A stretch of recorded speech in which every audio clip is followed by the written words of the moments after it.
G'day, my name's Steve. Hope you guys are doing well.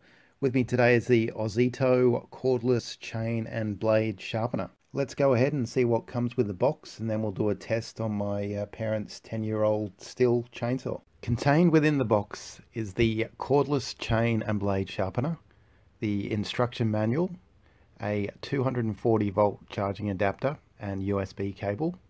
You also get the chainsaw sharpening guide, a tiny wrench, 3 sizes of diamond sharpening bits, a sharpening guide for blades, and a sharpening stone.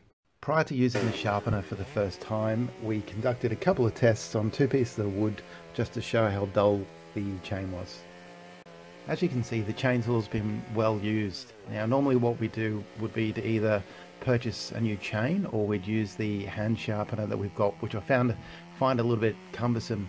So we've decided to try this Dremel-like sharpener and see how it goes. After charging the sharpener, which took a bloody long time, the first thing I did was to remove the shaft collar. I then depressed the spindle lock button and used the wrench to loosen off the collet nut. I was then able to insert the correct sized diamond sharpening bit. Now the instructions say, select the diamond sharpening wheel that is slightly smaller than the gap in the chainsaw blade. After you've retightened the collet nut with the wrench, go ahead and screw on the chainsaw sharpening guide. The next step in the instructions baffled me somewhat.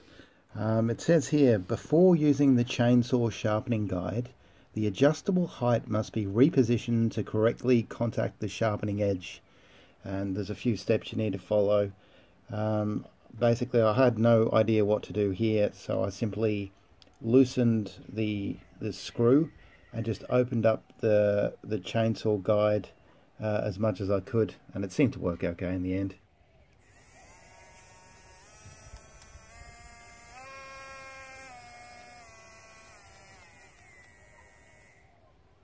To show me where I started sharpening the chain, I used these 2 cutters which face the same direction. So when I was sharpening the chainsaw, I didn't really get caught up in the technicalities of it. You know, in the guide here it says to go in at a 30 to 35 degree angle. But basically what I did, I just used the angle of the cutting edge, and I just kind of followed that. I just used that to guide me. Rather than trying to, work out angles and things like that, I just kind of felt how the edge currently was and just went with that. But basically, you should only go in 2 or 3 times. I think I went in a little bit too much. I was really quite impressed with the results, and as you can see here, it's got a nice clean edge. I ran my fingers across the edges, and they were super sharp. And also, when I was doing the sharpening itself, you could see little flicks of metal flying off, so it's obviously done something. I'm really happy with these post sharpening results. I think you'll agree that it's cutting through the wood a hell of a lot better than what it was pre-sharpening.